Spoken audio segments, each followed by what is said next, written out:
Over 13,000 houses gone in 4 days, 87 churches reduced to ash, nearly every major building in London completely obliterated, and here's the number that'll really mess with your head: only 6 confirmed deaths. 6 from the most destructive fire in English history.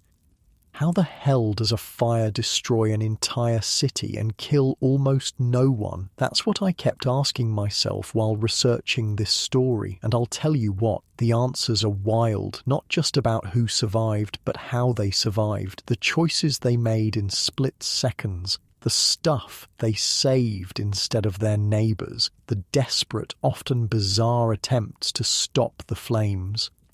So yeah, if these stories help you sleep, like or subscribe would be cool. Also drop where you're listening from and the time. I check the comments and it's crazy seeing people from like Australia and Norway on the same video. So tonight it's the Great Fire of London. But wait, are you comfortable? No really, check. Pillows, blankets, whatever you need. This one's worth being cozy for.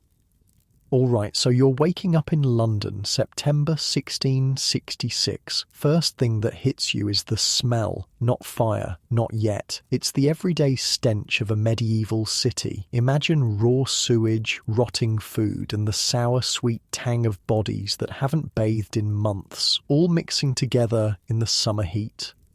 Unlike your clean sheets right now, your bed is just a lumpy straw mattress on a wooden frame, maybe with a wool blanket if you're doing all right for yourself. The houses in London were packed together like matchsticks in a box, and not just side by side, they actually got wider as they went up. Each floor jutted out over the street below, so buildings on opposite sides nearly touched at the top. They called this jettying, and it was basically a real estate hack to get more square footage without taking up more ground space.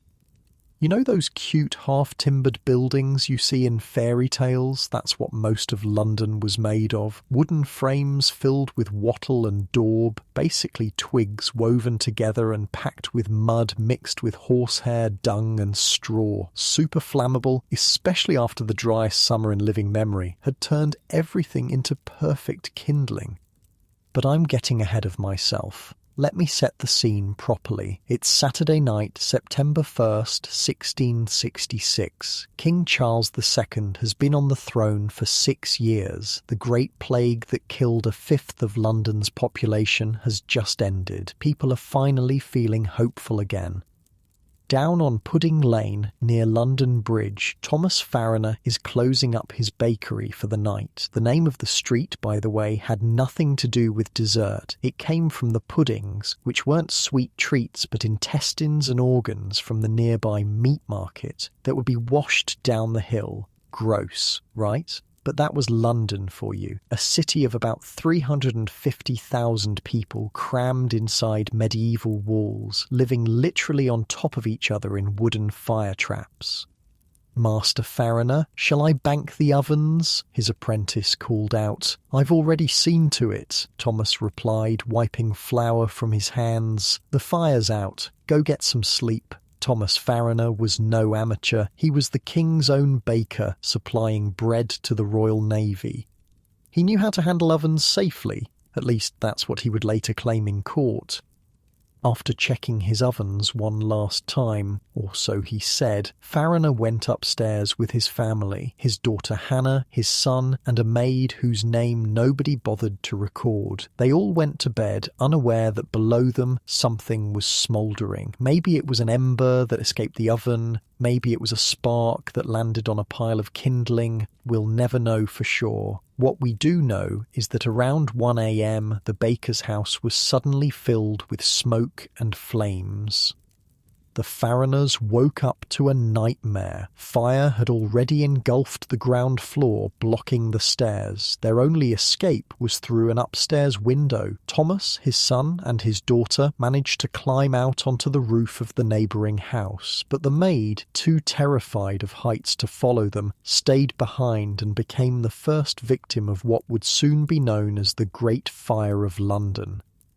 Can you imagine that moment of choice? The flames below you, the drop above you, and having to decide which way to die. While you're snug in your bed right now, safe and warm, think about what you'd do if your only escape was through a window with nothing but a sheer drop below. By 2 a.m, the baker's house was fully ablaze, and the fire had spread to the Star Inn next door. The inn's stables were filled with hay and straw, perfect fuel. From there, the flames leapt across to the warehouses along Thames Street, and here's where things went from bad to catastrophic. The warehouses were packed with oil, tallow, and other highly flammable goods. When the fire reached them, it didn't just burn. It exploded. Eyewitnesses said the materials actually combusted before the flames even touched them, just from the intense heat radiating through the air. Fire, fire. The cries started to echo through the narrow streets. Church bells began to ring out the alarm, starting with St. Magnus the Martyr, just down the road from Pudding Lane. People spilled out of their homes in nightshirts and caps, sleepy-eyed and confused at first, then increasingly panicked as they saw the glow in the sky. It's just another fire, some said dismissively. London had small fires all the time. Every neighbourhood had its leather buckets and fire hooks to pull down burning buildings. But this was different. This fire was hungry. By 3 a.m, the fire had consumed about 300 houses and was growing rapidly. A man named Samuel Pepys, who worked for the Navy office, was woken by his maid with news of the fire. Pepys, like many others, wasn't too concerned at first. He peeked out his window, thought it was far enough off. Meanwhile, somebody had the good sense to alert the Lord Mayor of London, Sir Thomas Bloodworth. As the city's leader, he had the authority to order buildings demolished to create firebreaks, the main firefighting technique of the time. When Bloodworth arrived at Pudding Lane, people were already begging him to authorise demolitions, but Bloodworth hesitated. "Pish," he reportedly said, looking at the flames. "A woman might piss it out." Those words would come back to haunt him. The fire that a woman could supposedly extinguish with her urine would go on to destroy most of his city. In Bloodworth's defence, ordering buildings demolished was a big deal. Most Londoners rented their homes, and destroying property meant facing angry landlords and potential lawsuits. Plus, it was the middle of the night. The property owners weren't around to give permission. So Bloodworth went back to bed, promising to return in the morning when things were clearer. By then, it would be too late. As dawn broke on Sunday, September 2nd, a rare and terrible thing happened. The fire created its own weather. The heat was so intense that it generated powerful updrafts, sucking in air from all directions and creating what we'd now call a firestorm. Worse still, a strong east wind had picked up, pushing the flames westward through the heart of the city. Over on Seething Lane, Samuel Pepys was woken again at 7 a.m. This time, when he looked out, he could see that the situation was serious. Hurriedly dressing, he went out to assess the damage. What he saw shocked him. The fire had grown exponentially in just a few hours. Pepys took a boat on the Thames to get a better view, and from the river he could see the whole waterfront ablaze. The warehouses were all in one flame, he wrote in his diary, and the poor residents were frantically trying to save their belongings. "People are bringing their goods to the river in boats and barges," Pepys recorded, watching the chaos unfold. Good Lord, what a sight. Hold up, let me paint you a picture of what Pepys was seeing. The Thames was jammed with boats of every size, from little rowboats to larger barges. People were throwing whatever they could grab into these vessels: furniture, clothing, trade goods, family heirlooms. Some were even flinging stuff directly into the river, figuring wet belongings were better than burned ones. On the shore, it was pure mayhem. People running with armloads of possessions, horses and carts, trying to navigate streets clogged with panicked crowds, shopkeepers attempting to salvage their inventory. Pepys was so alarmed by what he saw that he decided to go straight to the king at Whitehall Palace. Charles II needed to know how serious the situation had become. When Pepys arrived, he found King Charles and his brother James, Duke of York, had already heard about the fire but had no idea of its scale. After hearing Pepys's first-hand account, the king immediately ordered James to take charge of firefighting efforts. Meanwhile, back in the burning city, the situation was deteriorating rapidly. The fire was now a massive, roaring beast, consuming everything in its path. The heat was so intense that it could be felt from hundreds of yards away. The noise was terrifying. A constant roar, punctuated by the crash of collapsing buildings and occasional explosions as barrels of oil or gunpowder ignited. And there was something else, a disturbing rumour spreading almost as fast as the fire itself. This was no accident, people whispered. It was an attack. The French, the Dutch, even Catholics, someone had deliberately set London ablaze. In times of crisis, humans look for someone to blame, and England in 1666 had plenty of enemies. They were at war with both France and the Netherlands. Anti-Catholic sentiment ran high. It didn't take much for fear to transform into deadly suspicion. I saw a Frenchman being set upon, one witness later reported. The mob had convinced themselves he was carrying fireballs to spread the flames. They nearly beat him to death before soldiers intervened. As night fell on that first day, London presented an apocalyptic scene. A third of the city was now in flames. The fire formed a wall that stretched nearly half a mile wide. The sky glowed an eerie orange-red, visible from miles away. Sparks and burning debris rained down like a hellish snowstorm, and still the fire grew. In the wealthy neighbourhood of Lombard Street, far from where the fire had started, a banker named Robert Viner was making rapid calculations, not of money, but of time. How long until the flames reached his mansion? What could he save? What would he have to abandon? Unlike the poor residents of Pudding Lane, Viner had resources. He hired every available cart and porter to move his gold, his jewellery, his documents, and his most valuable possessions to safety. He sent his family ahead while he stayed to oversee the evacuation of his wealth. "Take it to Windsor Castle," he instructed his most trusted servants, leveraging his connection to the king to secure the safest storage possible for his treasures. As you lie there in your comfortable bed, imagine the choice between saving your family photos or your financial documents, your cherished keepsakes or the deed to your house. What would you grab if you had minutes to decide before everything you owned turned to ash? For the wealthy, like Viner, the fire meant inconvenience and financial loss. For the poor, it meant absolute destitution. They had nowhere to go, no country estates to retreat to, no powerful friends to shelter them. By midnight on that first day, the fire had claimed over 1,000 buildings. The city gates were jammed with people trying to flee, carrying whatever they could on their backs. The fields north of the city were already filling with refugees huddled around their salvaged possessions. And the fire, that remorseless, hungry fire, showed no signs of stopping. Sunday was ending, but London's nightmare was just beginning. Remember how I mentioned those warehouses by the river? Let me tell you what was actually in them, because it's wild. One had whale oil, another had tallow, basically animal fat used for candles. There were stores of pitch, tar, hemp and timber. It was like someone had gathered the world's most flammable materials and stacked them all together, just waiting for a spark.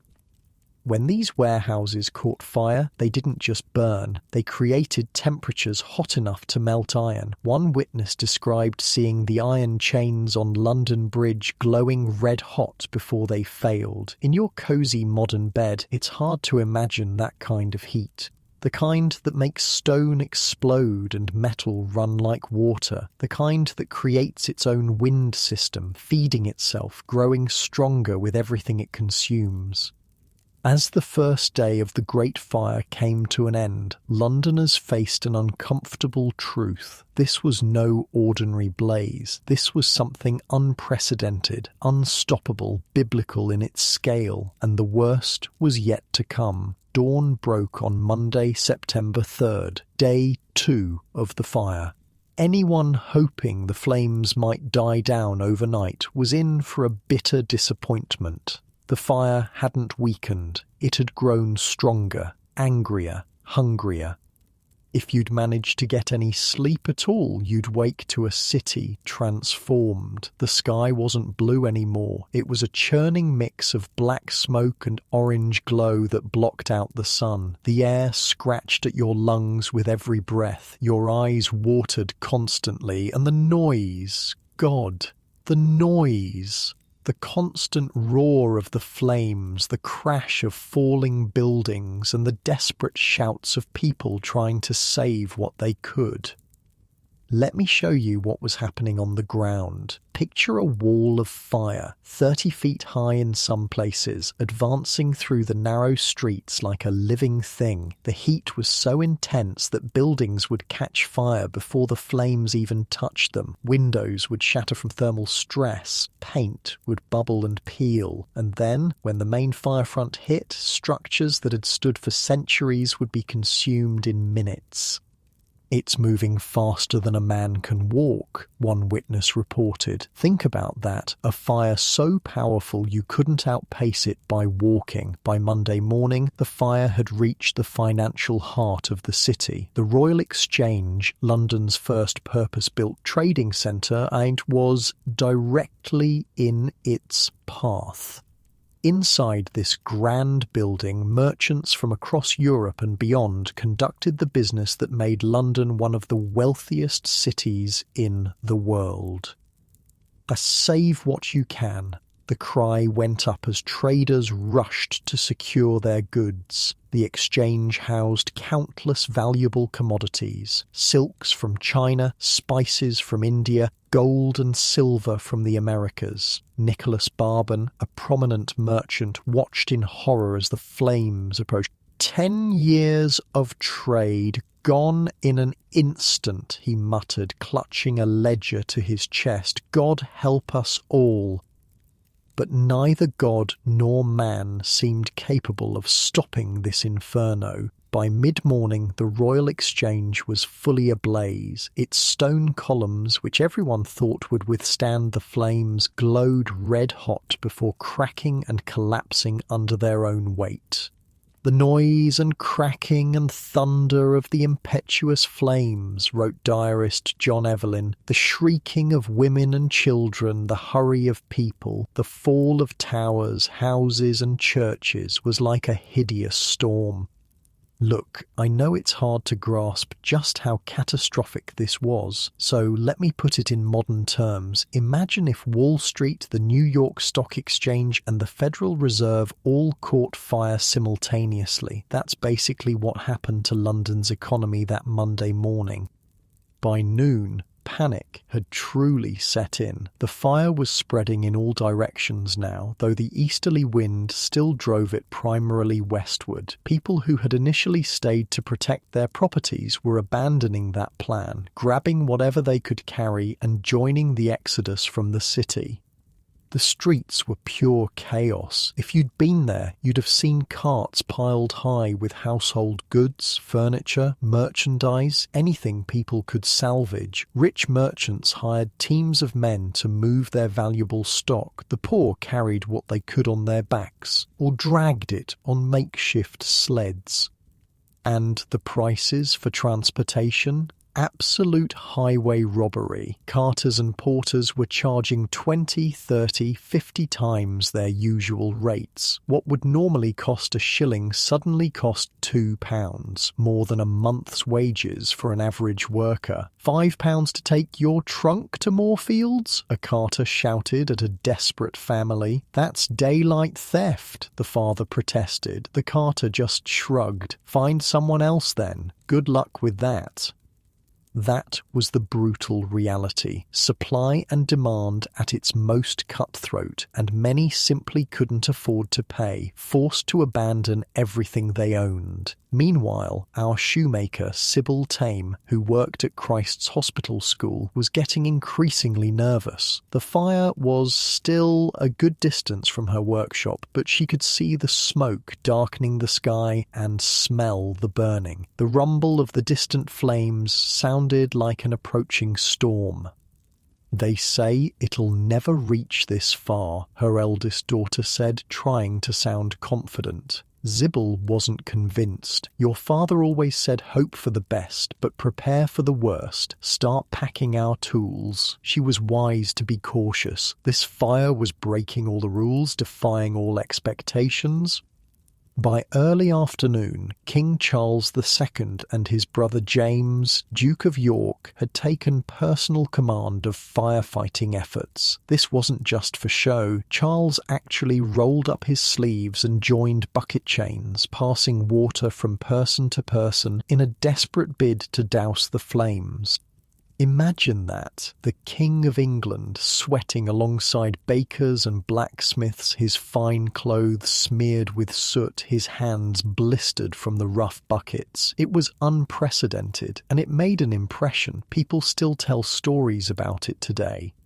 "Never seen anything like it," a dockworker named John Garfield later told his grandchildren. "There I was, passing a bucket to the next man, and who should reach for it but King Charles himself, his wig all askew, face black with smoke, working harder than his own gardeners." The king didn't just provide manual labour, he also issued orders that would have been politically difficult for anyone else. He authorised the large-scale demolition of buildings to create firebreaks, essentially sacrificing parts of the city to save the rest. But by Monday afternoon, even these measures seemed futile. The fire was just too powerful, too fast. It jumped fire breaks. It ignited buildings that should have been safely out of reach. And it was accomplishing this terrifying feat through a mechanism that most Londoners didn't understand: ember attack. Here's how it worked. The intense heat of the main fire created powerful updrafts which carried burning debris, embers, high into the air. These embers could travel hundreds of yards, sometimes even half a mile, before coming back down, and when they landed on wooden roofs or thatch that had been baking in the summer heat for months, they created new fires far ahead of the main blaze. So while firefighters struggled to contain the fire at one location, 3 new fires might spring up behind their lines. It was like fighting a hydra, cut off one head and 2 more appear. By late afternoon, the situation had become so dire that Charles ordered troops to assist with evacuation and firefighting. The king's own lifeguards, normally responsible for his personal protection, were deployed to help civilians and maintain order.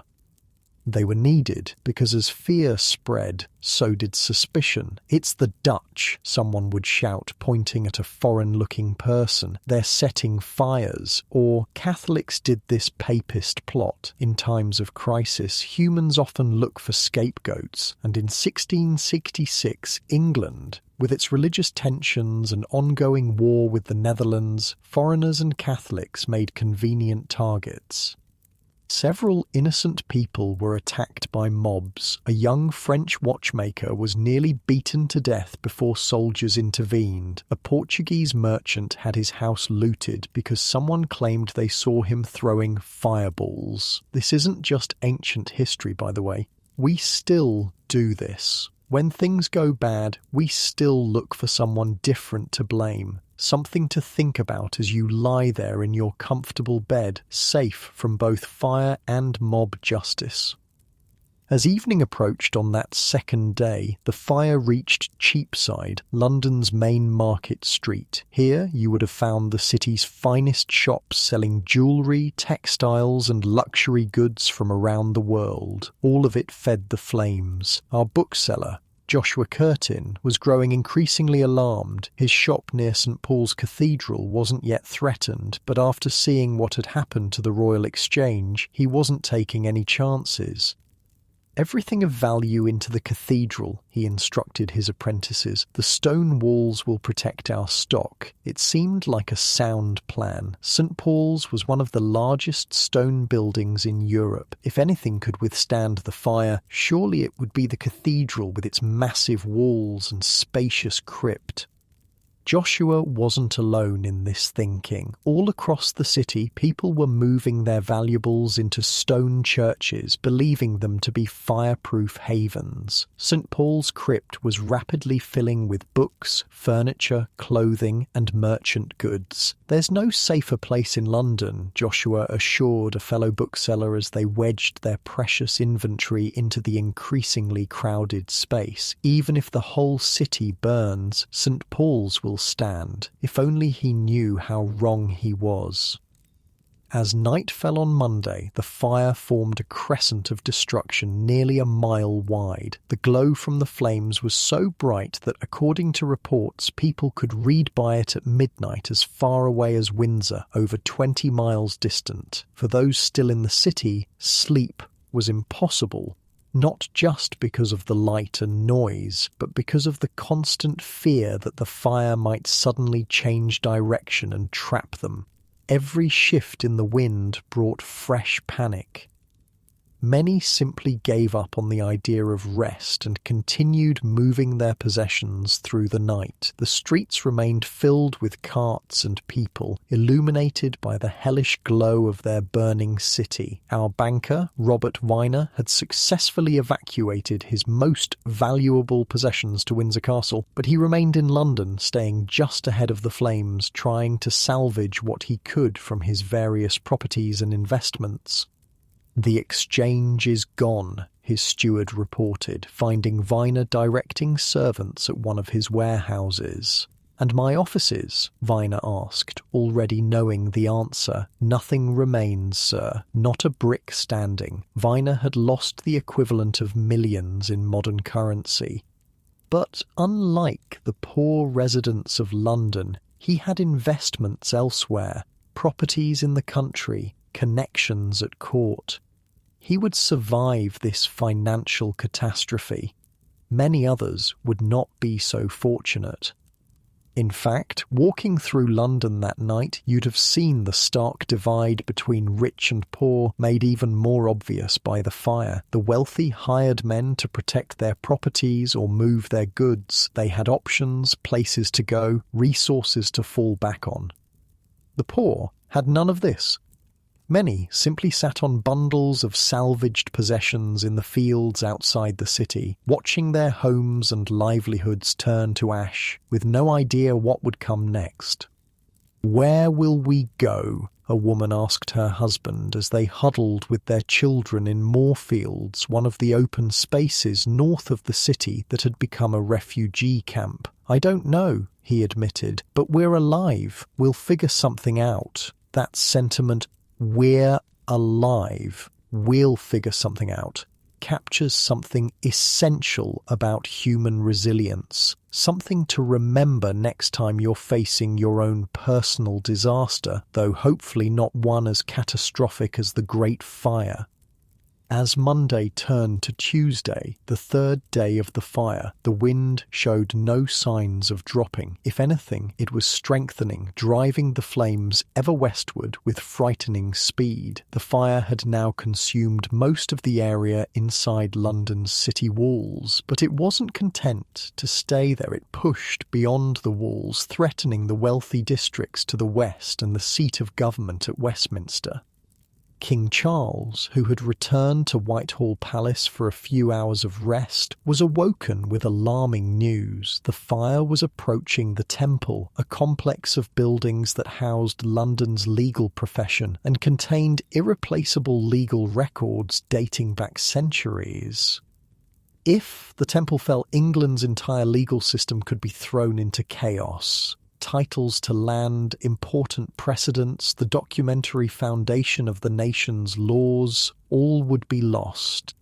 Charles immediately ordered more buildings demolished to create a wider firebreak around the Temple. This time, he didn't bother consulting property owners. This was a national emergency that required decisive action. The king was also concerned about a more immediate danger. The Tower of London, with its armoury and gunpowder stores, lay in the potential path of the fire. If those gunpowder stores ignited, the resulting explosion would devastate what remained of the city. "Send word to the Tower," Charles commanded. "They are to begin moving the gunpowder to ships on the river immediately." Meanwhile, ordinary Londoners continued their desperate struggle against the flames. Bucket chains formed wherever water was available. Men with fire hooks pulled down buildings that hadn't yet caught fire, trying to create gaps the flames couldn't jump. But water was becoming scarce. Many of the pipes from the city's waterworks had melted or been destroyed. The Thames was still accessible, but getting water from the river to the fire fronts was an exhausting, inefficient process involving bucket chains hundreds of people long. And those primitive fire engines I mentioned earlier, they were practically useless against a blaze of this magnitude. Their pumps could only produce a weak stream of water that evaporated before it even reached the flames in many cases. Plus, they had to be constantly refilled from wells or the river, which meant long delays between short bursts of firefighting. Some Londoners had given up on conventional methods entirely and were trying more desperate measures. Milk, beer, even urine were used when water wasn't available. People urinated on their own houses in a futile attempt to save them. "I saw a man using blood from a butcher's shop to douse his doorway," one witness reported. "The fire took his house anyway." Nothing seemed to work. Nothing seemed capable of stopping this relentless, ravenous beast that was devouring London street by street, building by building. By midnight on Monday, the fire had been burning for nearly 48 hours straight. It showed no signs of weakening. If anything, it was still growing stronger, fed by the countless wooden structures that made up the medieval city. Our three Londoners, Sybil the shoemaker, Joshua the bookseller, and Robert the banker, were all still ahead of the flames, but for how much longer? The fire was moving faster than anyone had thought possible, confounding every attempt to predict its path or contain its spread. As Monday ended and Tuesday began, London faced the terrifying prospect that this fire might not stop until it had consumed everything in its path, perhaps the entire city and beyond. The Great Fire was entering its most destructive phase yet, and the worst was still to come. I once asked a fire captain what it's like inside a major structure fire. You know what he told me? It's like standing at the gates of hell. That's what all of London had become. A portal to the inferno. And somehow, people were still living through it, still making desperate choices about what to save and what to abandon, still fighting to protect what was theirs. The truly wild thing is how much stuff people managed to save. In a time with no moving vans, no storage units, no insurance, Londoners somehow evacuated thousands of tons of goods. The Thames was so filled with lighters and boats taking in goods, Samuel Pepys wrote in his diary, that a man could walk half a mile into the river on them. Imagine that. The river so packed with boats you could practically walk across it. People's entire lives piled onto whatever vessel they could find. As you drift towards sleep, Picture yourself in that moment. What would you save if you had minutes to decide? What would you leave behind? Sometimes it's not until everything is at risk that we figure out what really matters. And while you're cozy in your bed, spare a thought for those Londoners who had no bed at all on that second night of the fire. Just the hard ground of Moorfields, a salvaged blanket if they were lucky, and the terrifying glow of their burning city on the horizon. Tuesday morning, day 3 of the fire. The streets of London had become a vision of hell itself. Black smoke blotted out the sun. The air was thick with ash and embers, and the heat, my God, the heat. You could feel it radiating from the ground, from the walls, from everywhere. For those who'd spent the night in the fields outside the city, dawn brought no relief, just the grim reality that the fire had continued its destructive march through the night. The London they knew was disappearing hour by hour, street by street. From Moorfields, the largest of these makeshift refugee camps, the view of the burning city was both mesmerizing and horrifying. One survivor described it as a sea of fire, with flames leaping hundreds of feet into the air as they consumed the taller buildings. "Will it ever stop?" a child asked her mother, watching the distant inferno. The question hung in the air, unanswerable, because the truth was, nobody knew. This fire was defying all expectations, all previous experience. By Tuesday, the situation had become so desperate that conventional firefighting methods were abandoned entirely. King Charles II authorized a radical new approach, using gunpowder to blow up buildings and create massive firebreaks. This wasn't like the small-scale demolitions of the previous days. This was controlled destruction on an unprecedented scale. The king had called in professional soldiers and sailors who knew how to handle explosives. They would place barrels of gunpowder inside buildings that were in the fire's path, then detonate them to create gaps too wide for the flames to jump. It was incredibly dangerous work. The men placing the explosives were literally racing against the approaching fire, working in buildings that might be engulfed at any moment, and the explosions themselves posed risks to nearby structures and anyone who might be in the vicinity. "Clear the street!" a soldier shouted as he ran from a row of houses on Cripplegate. "Fire in the hole!" The blast that followed shook the ground, sending debris flying in all directions. When the dust cleared, where there had once been 3 adjoining houses, there was now just a smoking crater. And yet even these extreme measures weren't always successful. In many places, the fire simply leapt across the newly created gaps, igniting buildings on the other side through sheer heat or wind-borne embers. The fire was now burning along a front nearly 1.5 miles wide. It had consumed most of the city within the walls and was pushing steadily westward toward Westminster, the seat of government, and the King's Palace at Whitehall. Our bookseller, Joshua Curtin, had spent the night in St. Paul's Cathedral with dozens of other merchants, all guarding their goods that had been stored in the crypt for safekeeping. The massive stone cathedral seemed like the one place in London that would surely withstand the flames. Outside, the streets around St. Paul's were filled with desperate activity. People were still trying to move their possessions to safety, though safe places were increasingly hard to find. The churchyard itself had become a storage area, piled high with furniture, trade goods and household items. "They say the fires reached Ludgate Hill," a fellow bookseller told Joshua as they stood in the cathedral doorway watching the chaos outside. Ludgate Hill was the main approach to St. Paul's from the east, and the direction from which the fire was coming. "How long do we have?" Joshua asked. The man shrugged. "Hours, maybe. Not long." Joshua looked back at the cathedral's vast interior, now crowded with people's possessions. His life's work, thousands of books, manuscripts and prints, was piled in the crypt below. If St. Paul's fell.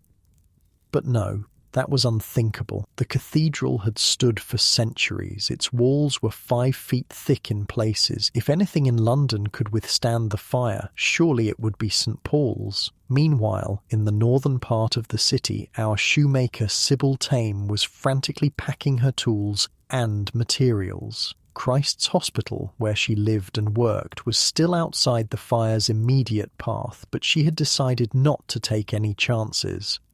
"Take only what we need to start again," she told her daughters as they sorted through their belongings. "The rest we can replace." It was easier said than done. For a craftswoman like Sybil, her tools were her livelihood. Each awl, each hammer, each last, the form used to shape shoes, represented an investment, and some had been passed down from her late husband, carrying both practical and sentimental value. In the end, they took what they could carry, the most essential tools, some leather, their clothing, and a few keepsakes. Everything else would have to be left to fate. "Where will we go?" her youngest daughter asked as they prepared to leave their home of many years. "West," Sybil said, decisively. "Away from the fire. We'll find somewhere." That was the situation for thousands of Londoners, leaving with no clear destination, just the urgent need to get away from the flames. The exodus from the city had now reached biblical proportions. Every road leading out of London was jammed with people on foot, on horseback, in carts, all fleeing with whatever possessions they could transport. Samuel Pepys described the scene in his diary. "The streets and highways are full of people, their goods dragging along on carts and on their backs, all flying from one place to another."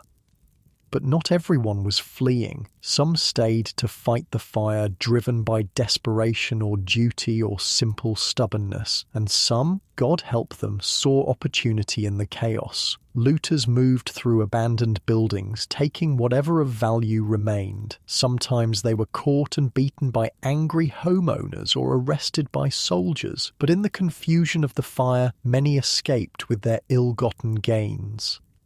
"I saw a man running with silver plate," one witness reported. "He was laughing like a madman." The crisis was bringing out both the best and worst in people. There were acts of extraordinary courage and selflessness, people risking their lives to save strangers, sharing what little they had with those who had nothing. And there were acts of shameful opportunism, price gouging, looting, taking advantage of others' misfortune. Pretty much like any disaster today, when you think about it, some rise to the occasion, some sink to new lows. By midday Tuesday, the fire had reached Ludgate, the western gate of the city, and was climbing Ludgate Hill towards St. Paul's Cathedral. The grand old church, which had dominated London's skyline for centuries, was now directly threatened. Outside the cathedral, pandemonium reigned. People who had stored their goods inside were now trying to get them out again, creating a bottleneck at the doors. Others were still arriving with more possessions, unaware of how dire the situation had become. "Stand back," shouted a member of the Duke of York's firefighting team as he arrived with a squad of men. "The building needs to be cleared." But it was too late for an orderly evacuation. The fire was already licking at the scaffolding that surrounded parts of the cathedral, which was undergoing repairs. The wooden scaffolding caught quickly, and from there the flames spread to the roof. What happened next defied all expectations. The limestone of the cathedral's walls, which everyone thought would withstand the flames, began to crack and explode from the intense heat. Pieces of stone shot outward like cannonballs, striking buildings and people nearby. John Evelyn, who witnessed the destruction, wrote, "The stones of St. Paul's flew like grenades, the melting lead running down the streets in a stream, and the very pavements glowing with fiery redness so as no horse nor man was able to tread on them. Imagine that, streets so hot that horses couldn't walk on them without burning their hooves. Lead from the cathedral roof flowing like water down the gutters. It's almost impossible to grasp the intensity of this fire." Inside the cathedral, Joshua Curtin watched in horror as smoke began to filter through the ceiling. The temperature was rising rapidly. People were shouting, pushing toward the exits. "The roof's on fire," someone yelled, triggering a stampede for the doors. Joshua tried to reach the crypt where his books were stored, but the crush of panicking people made it impossible. He was swept along with the crowd, out into the churchyard. Outside, he turned to look back at the cathedral just in time to see the great wooden roof timbers collapse in a shower of sparks and flames. The lead that had covered the roof was now pouring down the sides of the building like silvery waterfalls. In that moment, Joshua knew that everything he had worked for was gone. His entire inventory, the foundation of his business and livelihood, was either burning or about to burn. And he wasn't alone. Hundreds of merchants had stored their goods in St. Paul's, believing it to be the safest place in London. All of them were now watching their livelihoods go up in smoke. The fall of St. Paul's marked a psychological turning point for many Londoners. If the mighty cathedral could not withstand the flames, what hope was there for the rest of the city? Yet even as St. Paul's burned, efforts to stop the fire continued elsewhere. The controlled demolitions using gunpowder were creating wider and wider fire breaks. King Charles and the Duke of York remained personally involved, directing operations and encouraging the firefighters. But the fire seemed to have a mind of its own, finding ways around obstacles, exploiting weaknesses, behaving almost like a living, cunning enemy. One particular concern was the Tower of London, which lay to the east. Although the main fire front was moving westward, driven by the wind, fire doesn't always behave predictably. Sparks and embers can travel in any direction, starting new blazes far from the main front. The tower wasn't just a historic fortress, it was also an arsenal. It contained enough gunpowder to level a significant portion of what remained of the city if it exploded. And now, worryingly, the wind was beginning to shift. "If the fire reaches the tower, God help us all," said an officer of the guard as he supervised the evacuation of gunpowder to ships waiting on the river. By late afternoon, the situation around the tower had become critical. The fire was approaching from multiple directions. Soldiers and citizens formed bucket chains from the river, desperately trying to wet down the buildings surrounding the fortress. In a last-ditch effort, the commander of the tower ordered nearby houses demolished with gunpowder, creating a firebreak just in time. The flames came within yards of the tower's outer walls, but could advance no further. It was one of the few victories in what had otherwise been a relentless retreat before the fire. As Tuesday evening approached, our banker Robert Weiner was at his country house in Hampstead, safely outside the city. From the hill there, he and many other wealthy Londoners watched the catastrophe unfold from a distance. The view was apocalyptic. The entire centre of London appeared to be engulfed in flames. The sky above the city glowed an unnatural orange-red, visible for miles around. Columns of smoke rose thousands of feet into the air before being bent westward by the persistent east wind. "They say St. Paul's has fallen," said a fellow banker who had joined Weiner on the hillside. Weiner nodded grimly. "I saw it go up. The roof collapsed around 3 o'clock. What will be left of the city when this is over?" Viner had no answer. Like everyone else, he was struggling to comprehend the scale of the disaster. London had faced fires before, but nothing like this. Nothing that threatened the very existence of the city itself. For the wealthy like Viner, the fire meant financial loss and inconvenience, but they had resources, options, places to go. For the poor, it meant total devastation. By now, the refugee camps in the fields north of the city had swelled to hold tens of thousands of people. Moorfields, Finsbury Fields, and other open spaces had become vast, chaotic tent cities. People had improvised shelters from blankets, pieces of furniture, whatever they could salvage. Conditions were deteriorating rapidly. Food was scarce. Clean water was hard to find. Sanitation was non-existent, and with so many people crowded together, disease was a growing concern. "My children haven't eaten since yesterday," a woman told Sybil Tame, who had brought her daughters to Moorfields after leaving Christ's Hospital. Sybil shared the bread she had managed to bring with her, but it wasn't much. Everyone was in the same situation, hungry, scared, uncertain of the future. The king had ordered emergency food supplies brought in from the countryside, but distribution was chaotic. Those with money could still buy food from vendors who had set up impromptu markets in the fields, but prices were exorbitant. Many had to simply go without. As night fell on the Tuesday, the third day of the fire, the situation remained dire. The fire continued to burn fiercely, though the direction of its advance had become less predictable as the wind began to shift.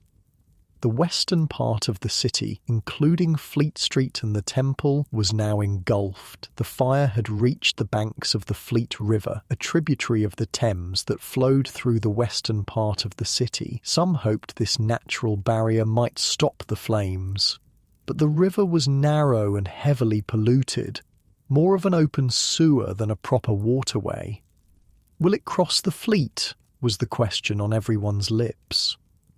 If it did, the fire would threaten the legal district of the Temple and potentially open a path all the way to Westminster and Whitehall Palace. King Charles, who had returned to Whitehall to rest and confer with his advisers, received updates throughout the evening. The situation remained precarious, but there were some small signs of hope. The wind was dropping slightly. The fire breaks created by the gunpowder demolitions seemed to be holding in some areas.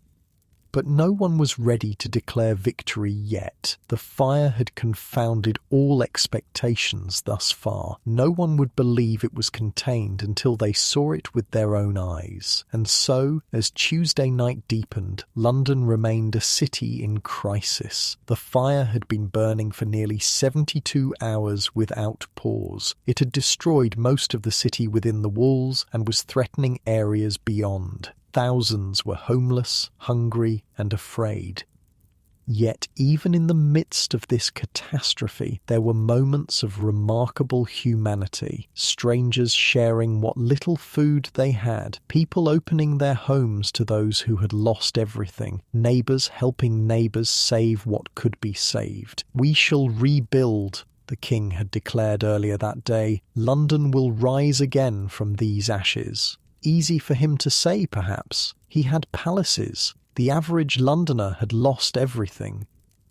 Yet there was truth in his words. Cities are more than buildings. They're communities of people, and while stone and wood might burn, the human spirit is remarkably resilient. As you lie there in your comfortable bed, surrounded by all the security of modern life, try to imagine what it would be like to lose everything you own in a single day. Your home, your possessions, maybe even your livelihood. Where would you go? What would you do? These were the questions facing tens of thousands of Londoners as the Great Fire entered its fourth day, with no insurance, no government safety net, no disaster relief agencies, just their own resources and the kindness of others. What comes to mind when I think about these people isn't their suffering, though that was immense. It's their resilience, their ability to face an unimaginable catastrophe and somehow keep going. I'm reminded of something a firefighter once told me. In a disaster, look for the helpers. There are always people helping. Even in the midst of London's greatest calamity, there were helpers everywhere. Ordinary people doing extraordinary things to save their city and each other. But would it be enough? As Tuesday turned to Wednesday, that question remained unanswered. The fire was still burning. The danger was still present, and the fate of what remained of London hung in the balance. "The whole city is but one smouldering ruin," wrote one witness that night. It was hard to argue with that assessment. From certain vantage points, it looked as though all of London was ablaze, with flames visible in every direction. Yet somehow people found the strength to continue fighting, bucket by bucket, building by building, street by street, refusing to concede their city to the flames without a battle. And as the wind finally began to drop, ever so slightly, there came the first glimmer of hope that the tide might be turning, that the great fire, which had seemed unstoppable for 3 days, might finally have met its match in the determination of London's people. The question was whether that determination had come in time to save what remained of the great city.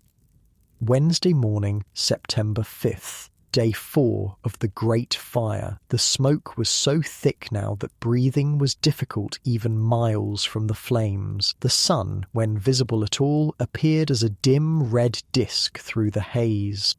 From the temporary camps in the fields north of the city, thousands of displaced Londoners watched the continued destruction of their home. The fire had been burning for over 72 hours straight, consuming everything in its path: homes, businesses, churches, public buildings. Nothing seemed capable of stopping it.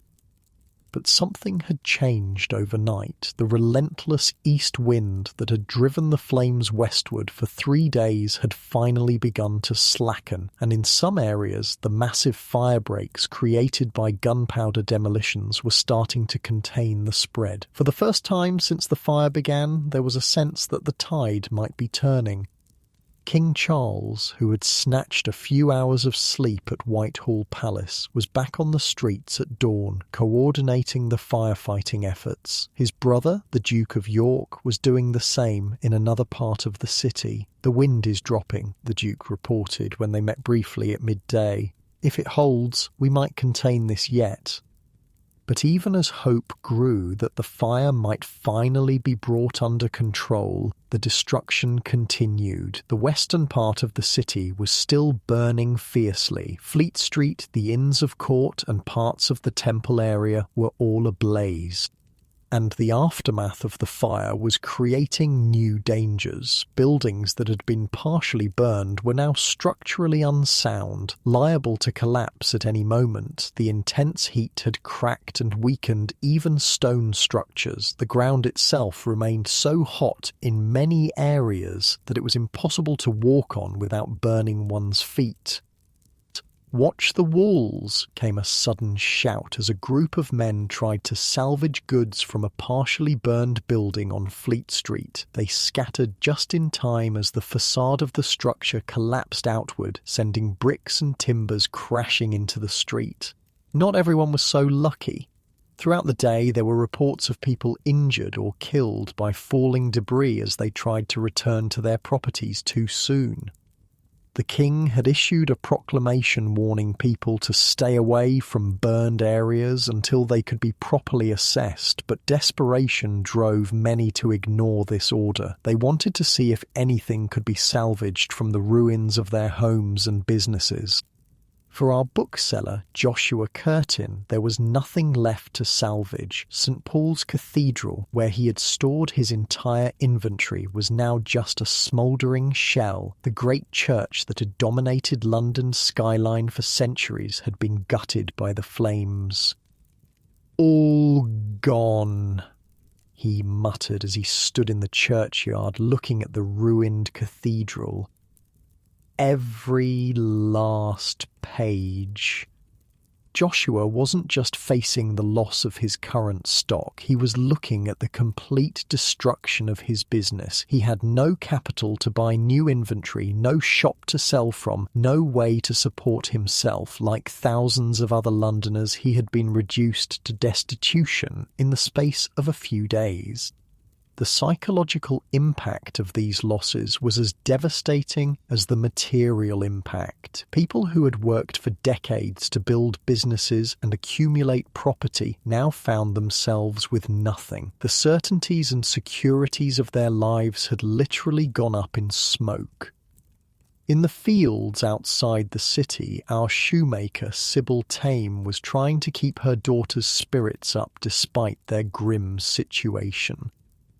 "At least we have our tools," she reminded them as they huddled under a makeshift shelter in Moorfields. "As long as we have those, we can start again." It was a sentiment repeated in various forms throughout the refugee camps, the determination to rebuild, to start over, to not be defeated by the disaster. But for many, the path forward was far from clear. The fire had destroyed not just homes but entire industries. The printing trade, the cloth trade, the spice trade, all had been centred in areas that were now in ruins. Thousands of apprentices and journeymen would find their training and skills suddenly worthless if their masters couldn't re-establish their businesses. And even for those who had the means to rebuild, there was the question of where and how. Would the city be reconstructed as it was, with its narrow streets and tightly packed wooden houses, or would this catastrophe lead to a new London built to different standards? These questions were already being debated by the king and his advisers, even as the fire continued to burn in parts of the city. "This is an opportunity," Sir Christopher Wren, the King's surveyor, argued in a meeting at Whitehall. "We can rebuild London as a modern city with wide streets, brick buildings, proper sewers." Others were more cautious, pointing out the immense cost and complexity of such an undertaking. And there were legal issues to consider: property rights, leases, the competing interests of landlords and tenants. But those discussions were for the future. In the present, the priority remained bringing the fire under control and providing for the immediate needs of the displaced population. The king had ordered the establishment of temporary markets in the fields where refugees were gathered, ensuring a supply of food at controlled prices. Tents and basic supplies were being distributed. Plans were being made for temporary housing as winter approached. Yet, despite these efforts, conditions in the refugee camps remained difficult. Sanitation was a major concern. Disease was beginning to spread, and with so many people concentrated in small areas, tensions were rising. "They say it was the Dutch," a man was saying loudly to a group gathered around a small fire in Moorfields. "Or the Catholics. Someone did this to us on purpose." This kind of talk had been circulating since the fire began, but it was growing more vehement as people sought someone to blame for their suffering. "I heard they caught a Frenchman with fireballs," someone else added. "Hang them all, I say," another voice called out. Sybil, listening nearby, felt a chill that had nothing to do with the evening air. She had seen mobs form before, had witnessed the swift and terrible justice they could deliver, and she knew how quickly suspicion could fall on anyone who seemed different or foreign. "Come," she told her daughters, moving them away from the angry gathering. "Let's find somewhere else to sit." Similar scenes were playing out across the refugee camps. Rumours and accusations flew. Foreigners and Catholics kept a low profile, fearing they might become targets of mob violence. The king, aware of these dangerous undercurrents, had increased the military presence in and around London. Soldiers patrolled the streets and the refugee camps, maintaining order and protecting vulnerable groups. But they couldn't be everywhere, and as night fell on Wednesday, isolated incidents of violence against foreigners were reported. A French tailor was beaten, a Dutch merchant's temporary shelter was vandalised, a Catholic family was driven out of their camp by hostile neighbours. These were the ugly side effects of disaster: fear, suspicion, the search for scapegoats. Then, as now, catastrophe could bring out both the best and worst in people. Meanwhile, back in the city, the battle against the fire continued. The dropping wind had helped, but the flames were still advancing in some areas, particularly to the northwest. The biggest concern now was that the fire might reach Westminster, where the ancient Abbey, the Houses of Parliament, and Whitehall Palace were located. If these buildings were lost, it would be not just a practical disaster, but a symbolic one: the destruction of the very heart of English government and monarchy. It was a calculated sacrifice, destroying dozens of properties to save hundreds more, and for the most part, the owners of the demolished buildings understood the necessity. Better to lose their property to controlled demolition than to the uncontrolled ravages of the fire. By Wednesday evening, these efforts were beginning to show results. The fire's advance had slowed significantly. In some areas, it had been stopped completely. The firebreaks were holding. But the danger was far from over. The fire still burned fiercely in many parts of the city. Buildings continued to collapse, and the risk of new outbreaks remained high. Our banker, Robert Weiner, had ventured back into the city that afternoon to check on one of his properties on the northern edge of the fire zone. What he found was sobering. The building itself was intact, having just escaped the flames, but the surrounding area was devastated. The streets were covered in ash and debris, the air was still thick with smoke, and the heat radiating from nearby ruins was intense enough to make his face flush even from a distance. "It will be weeks before it's safe to return," he told his steward as they surveyed the scene, "and months before anything like normal business can resume." Weiner was thinking ahead, calculating the financial implications of the disaster, not just for himself, but for the city as a whole. The economic damage was incalculable. London was, or had been, the commercial heart of England. Its destruction would have ripple effects throughout the nation and beyond. But Weiner was also thinking about opportunities. He was, after all, a banker, and where there was rebuilding to be done, there would be money to be lent, investments to be made, profits to be earned. "We should set up temporary offices outside the city," he told his steward. "People will need loans to rebuild.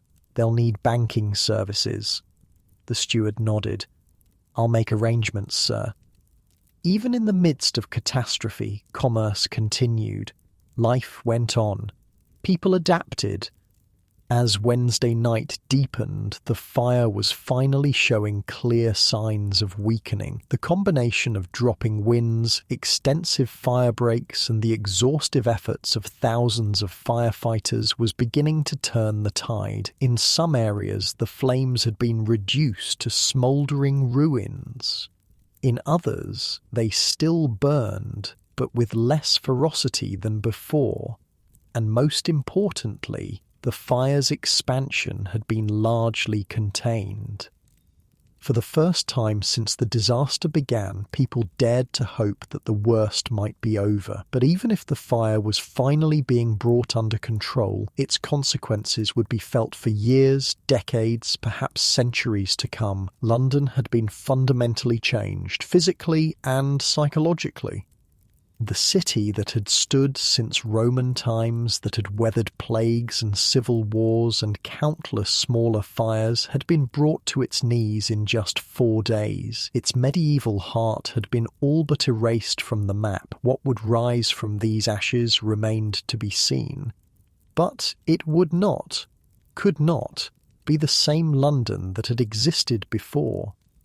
As night fell over the smouldering city, the full moon rose, casting an eerie light over the devastation. From the hills surrounding London, the view was apocalyptic, a vast expanse of ruins stretching for miles, punctuated by the occasional still-burning structure. John Evelyn, who viewed the scene from Southwark on the south bank of the Thames, wrote, "London was, but is no more." It was a sentiment shared by many that night. The London they had known was gone. Whether it could ever be restored remained an open question. Yet even in this darkest moment, there were glimmers of hope. The fire, which had seemed unstoppable for so long, was finally being contained. People who had lost everything were already beginning to think about how to rebuild their lives. And throughout the crisis, there had been countless acts of courage, kindness, and resilience. In Moorfields, Sybil Tame and her daughters had found a slightly better spot to camp, away from the angry crowds. They had even managed to erect a more substantial shelter using salvaged materials. "We'll be all right," Sybil told her girls as they settled in for another uncomfortable night on the hard ground. "We have each other, we have our skills, we'll start again." It was a simple declaration of hope in the face of disaster, and it was being echoed in various forms throughout the refugee camps surrounding the burned city. Across the field, Joshua Curtin was having a harder time finding such hope. The loss of his entire inventory of books had left him not just materially destitute, but spiritually crushed. Books had been his life, his passion. Now they were all gone.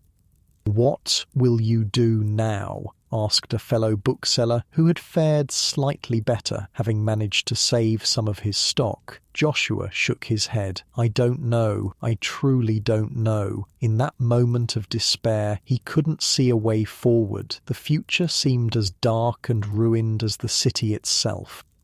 But humans are remarkably adaptable creatures. Even in the most dire circumstances, we find ways to survive, to rebuild, to go on. Joshua didn't know it yet, but he would find his path forward too, in time. As Wednesday night turned to Thursday morning, the Great Fire of London was finally coming under control. There were still fires burning in various parts of the city and would be for days to come. But the worst was over.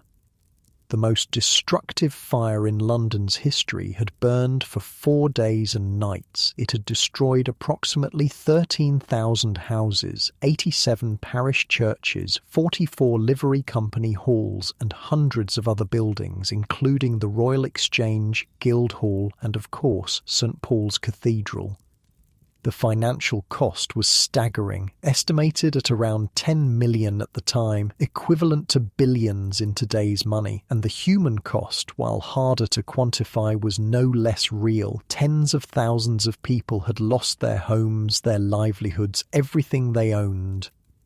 Yet remarkably, the confirmed death toll was very low. Only 6 verified deaths were recorded, though the true number was almost certainly higher. Many of the poorest victims may have gone unrecorded, and some of those who died later from injuries, exposure, or disease related to the fire would not have been counted in the official toll.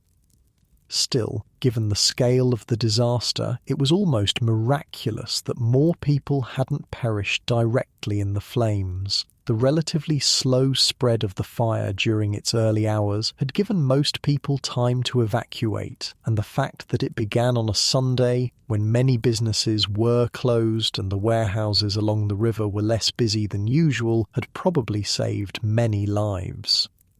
But these were small consolations to those who had lost everything. As dawn broke on Thursday, September 6th, London faced the enormous task of recovery and rebuilding. The immediate challenges were daunting. Tens of thousands of people needed shelter, food, and basic necessities. The burned areas of the city remained dangerous, with unstable structures and smouldering ruins. And with winter only a few months away, there was an urgent need for at least temporary housing solutions. Beyond these immediate concerns lay the larger questions of how London would be rebuilt. Would it rise again as it had been, with its narrow streets and timber-framed houses, or would this disaster lead to a new London designed to prevent such catastrophes in the future? These questions would be debated fiercely in the coming days and weeks, but for now, as the sun rose on the fourth day after the fire began, most Londoners were focused on much more immediate concerns: where they would sleep that night, what they would eat, how they would survive.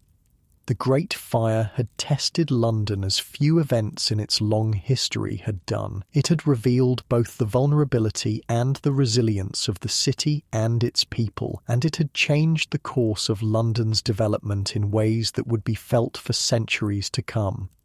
As you lie there in your comfortable bed, drifting towards sleep, think about those Londoners on that Thursday morning in September 1666. Think about what it would be like to stand amid the smoking ruins of your city, having lost everything, facing an uncertain future.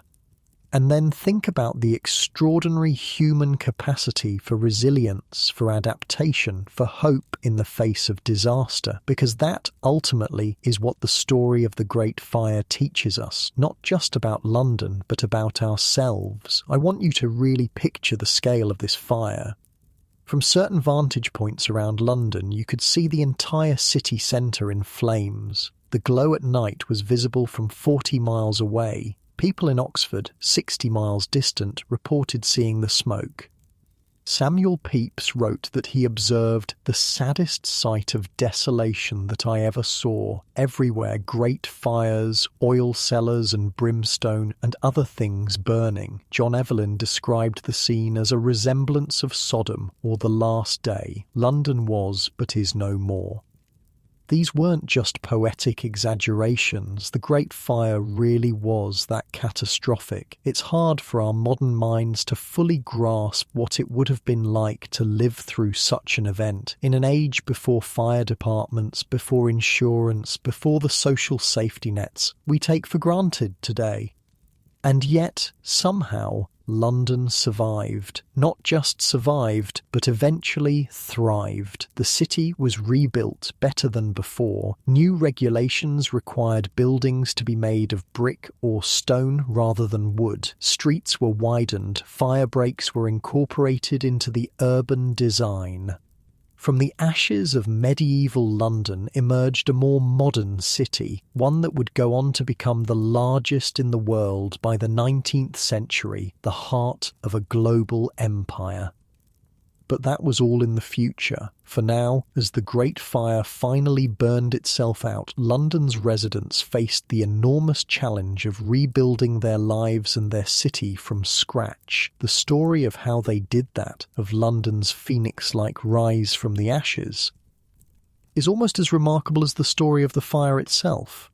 But that's a tale for another night.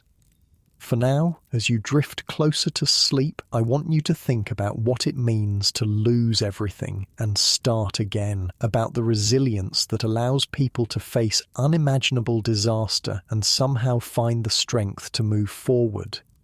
Because while the Great Fire of London happened more than 350 years ago, the human experience is at its heart. Fear, loss, courage, hope, determination are timeless. They connect us across the centuries to those Londoners who watched their city burn and then somehow found the will to rebuild it.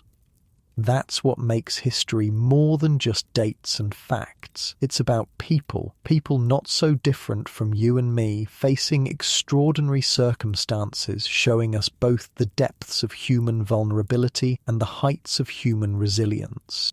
And as your eyes grow heavy, remember that you're sleeping in a world shaped by countless such stories, tales of disaster and recovery, destruction and rebuilding, endings and new beginnings. The Great Fire of London is just one thread in that vast tapestry of human experience. Sleep well, knowing that whatever challenges tomorrow brings, you're part of that same human story. A story of remarkable adaptability and endurance in the face of adversity. Thursday morning, September 6th, dawned with a different quality of light. The thick pall of smoke that had blotted out the sun for days was thinning slightly. The air, while still acrid and choking, wasn't quite as dense with ash and embers. For the thousands of displaced Londoners camping in the fields surrounding the city, these small changes brought the first real hope since the disaster began. The winds dropped completely, a man announced as he returned to Moorfields from checking on his property in the city. They say the fire's contained in most areas. The news spread quickly through the makeshift camp, bringing cautious relief to people who had spent 4 days wondering if anything would survive the flames. In your comfortable bed, with your soft pillow and warm blankets, it's worth taking a moment to appreciate what those refugees were experiencing. Most had been sleeping on the bare ground for days. Many had nothing but the clothes they wore and whatever possessions they'd managed to carry out. Food was scarce, water fouled, sanitation non-existent.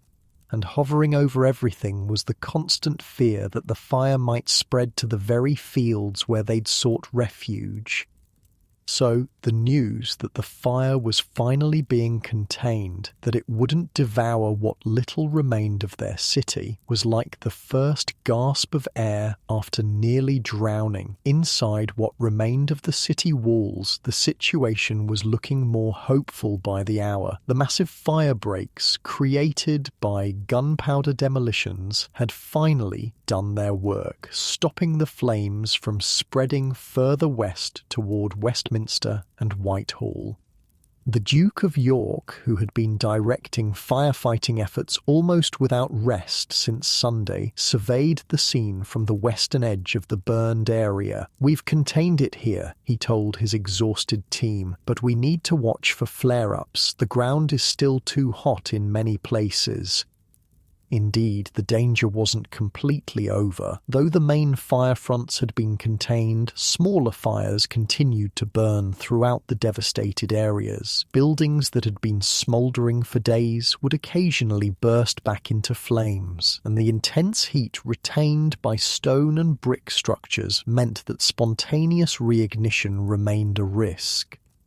But the worst was over. The Great Fire, which had seemed unstoppable for so long, had finally met its match in the combination of human determination and changing weather conditions. By midday Thursday, King Charles felt confident enough to issue a proclamation stating that the fire was largely under control. He also took steps to address the growing unrest and suspicion that had been building among the displaced population. "Let it be known," the proclamation read, "that after careful investigation it has been determined that the fire began by accident in a baker's house on Pudding Lane. Any rumours of foreign plots or malicious intent are false and should not be heeded." The king was attempting to head off the wave of anti-foreign sentiment that had been building throughout the crisis. Already there had been attacks on French and Dutch residents of London, fueled by rumours that they had started the fire as an act of war. But despite the king's proclamation, suspicion ran deep. People wanted someone to blame for their suffering, and accidents seemed too mundane an explanation for a disaster of this magnitude. "They say a Frenchman confessed to starting it," insisted one man in the Moorfields camp, despite the official declaration. "I heard it was the Catholics," said another, "part of a plot to overthrow the king." These rumours would persist for months, even years, despite the lack of evidence. Some Londoners simply couldn't accept that their city had been destroyed by chance by an untended baker's oven. They needed a villain, a conspiracy, something or someone to direct their anger toward. And tragically, some innocent people would pay the price for this misdirected rage. A French watchmaker named Robert Hubert would eventually be hanged for supposedly starting the fire, despite clear evidence that he wasn't even in London when it began. His confession was almost certainly extracted under duress or the result of mental illness. But on that Thursday in September, as the immediate crisis began to recede, most Londoners were focused not on revenge but on survival and recovery. Our shoemaker, Sybil Tame, was among the first to venture back into the burned areas of the city. Christ's Hospital, where she had lived and worked, lay just on the edge of the fire zone. She needed to see if anything remained of her workshop. "Stay here," she told her daughters, leaving them in the relative safety of Moorfields. "I'll be back before nightfall." The journey into the city was hazardous. Many streets were blocked by debris or collapsed buildings. The ground in burned areas was still dangerously hot, requiring careful navigation, and there was the constant risk of unstable structures suddenly giving way. Yet Sybil wasn't alone in making this perilous trip. All across the fire zone, people were cautiously returning to check on their properties, to see if anything could be salvaged from the ruins of their homes and businesses.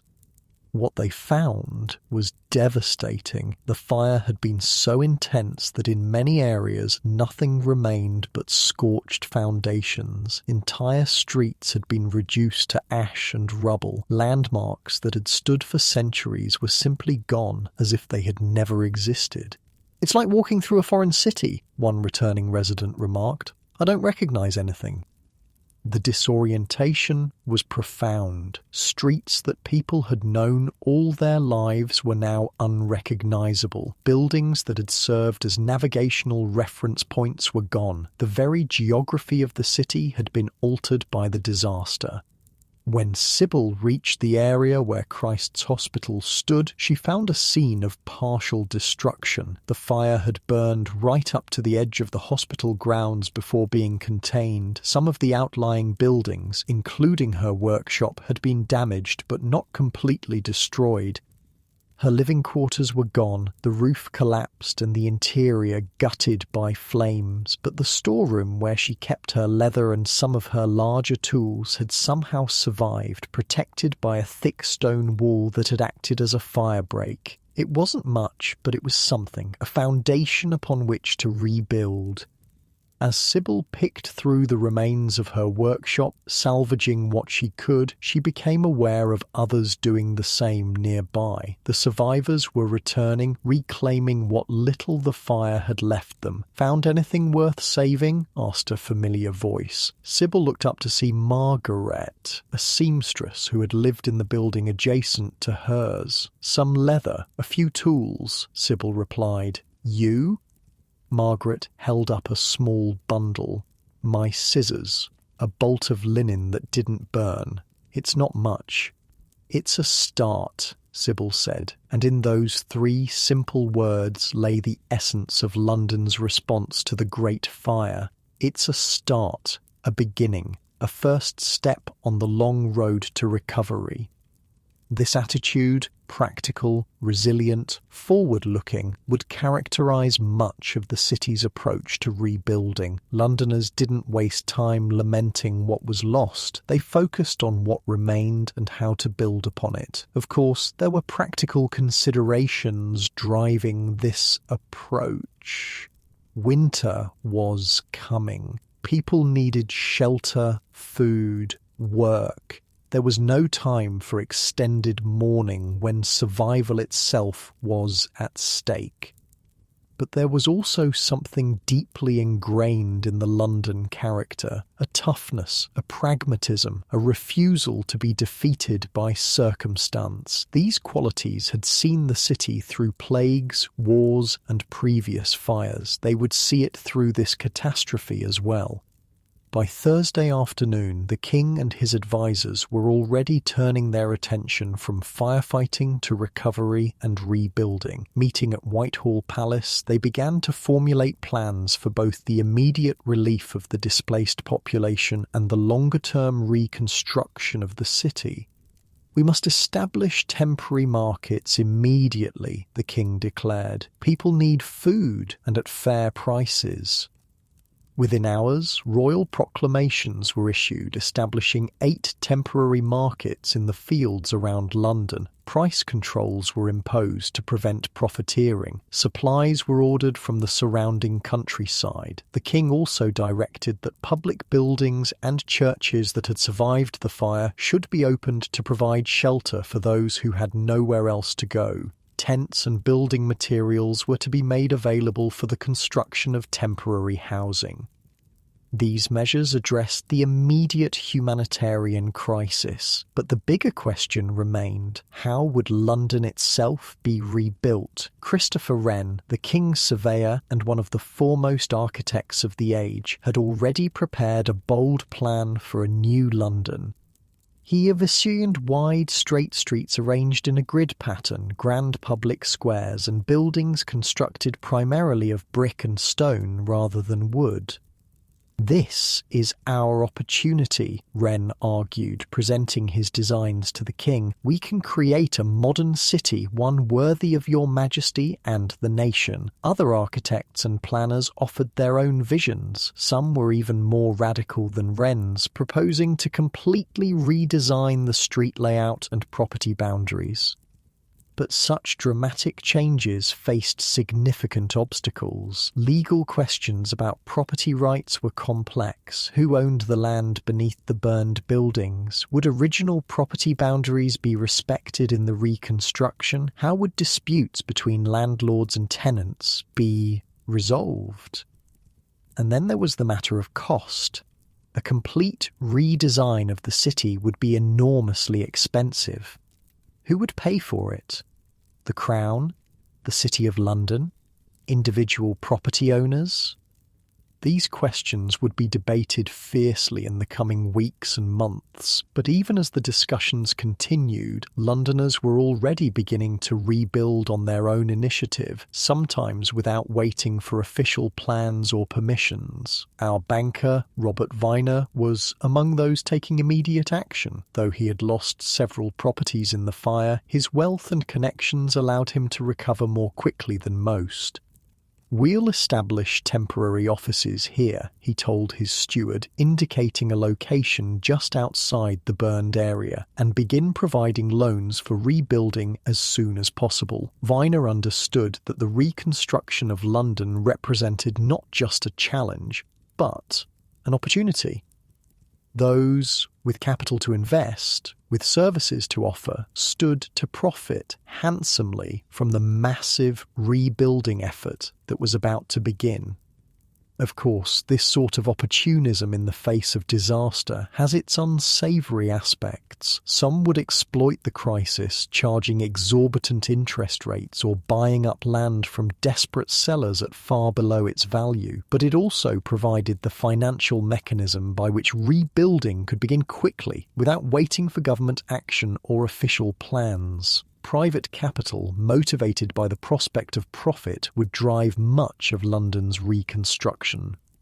This is how cities have always recovered from disaster, through this complex interplay of public planning and private initiative, of altruism and self-interest, of communal effort and individual enterprise. As Thursday evening approached, the refugee camps in the fields around London began to take on a more organised appearance. The initial chaos was giving way to a crude but functional system. Food distribution points were established, water was being brought in from uncontaminated sources. Some basic sanitation measures were being implemented. And throughout the camps, people were beginning to form the communities that would sustain them through the difficult months ahead. Neighbours who had fled together stayed together, supporting each other, sharing resources, maintaining the social bonds that had defined their lives before the fire. "We've saved some bread," Sybil Tame told a family who had set up their makeshift shelter near hers in Moorfields. Enough to share. These small acts of kindness, multiplied thousands of times across the refugee camps, created a web of mutual support that helped many survive who might otherwise have perished in the harsh conditions.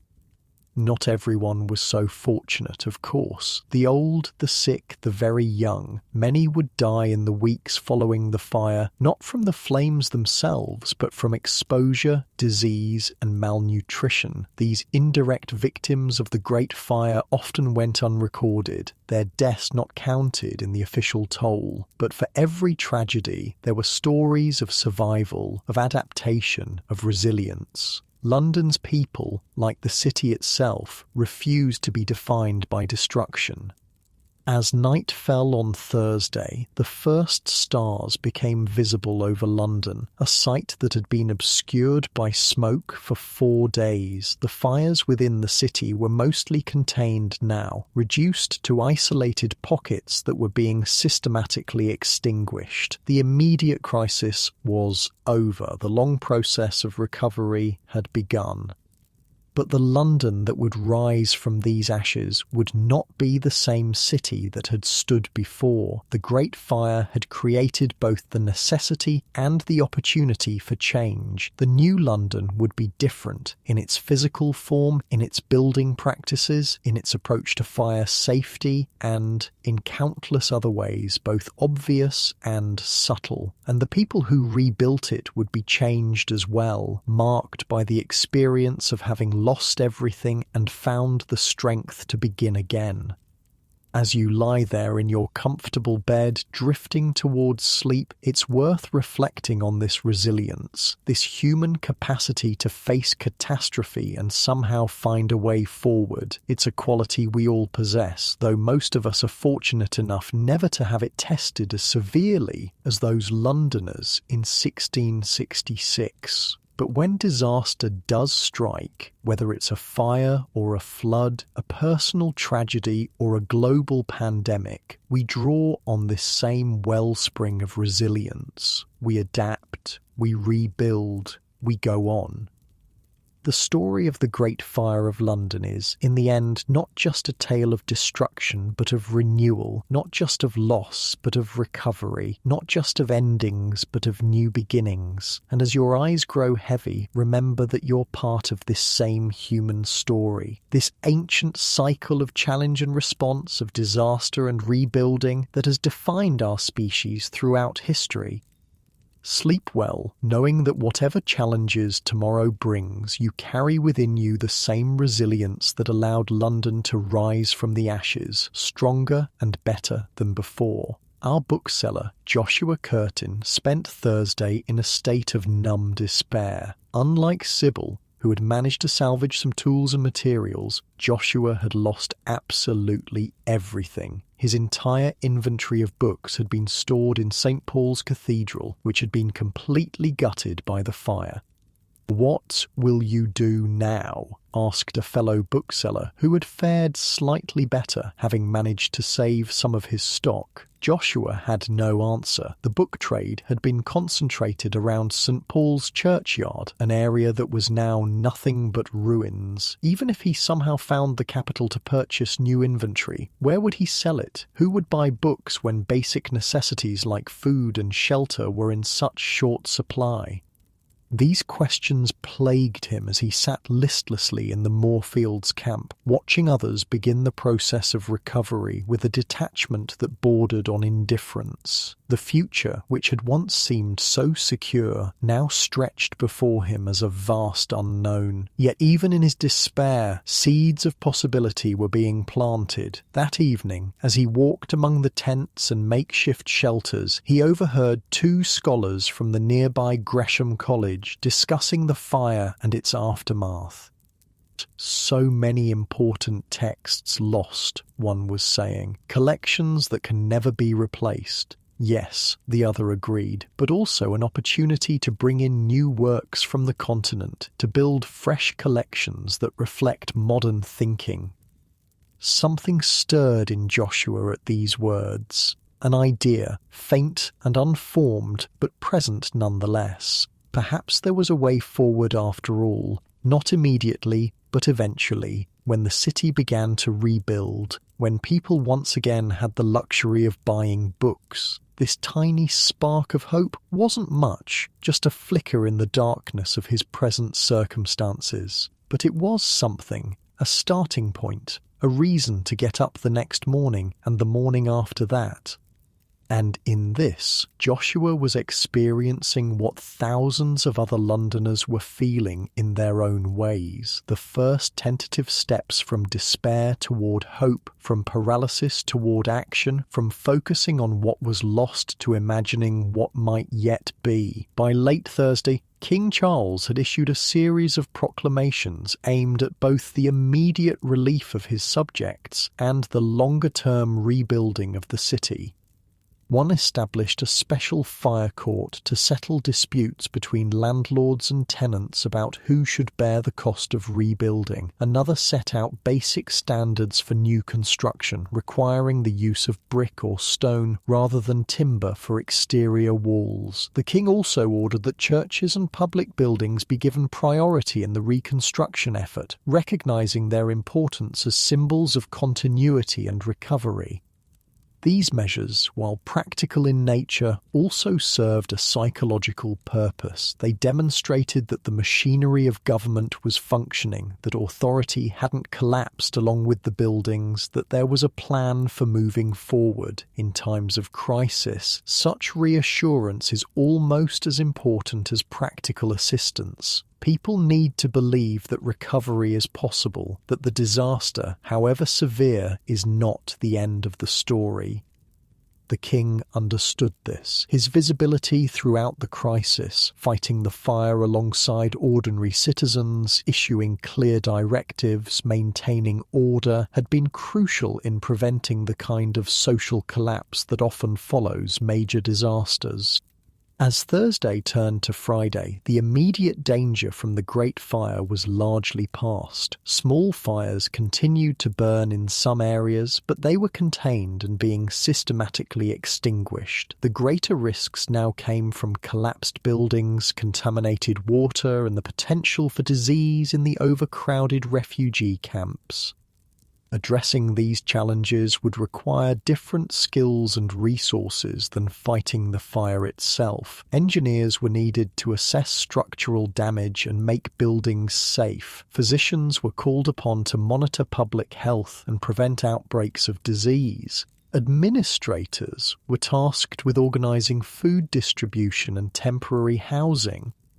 The nature of the crisis had changed, shifting from acute emergency to long-term recovery, and with this shift came new opportunities for both public service and private initiative. Entrepreneurs quickly recognized the business potential in the reconstruction. Brickmakers ramped up production. Timber merchants secured new supplies. Builders began assembling teams for the enormous task ahead.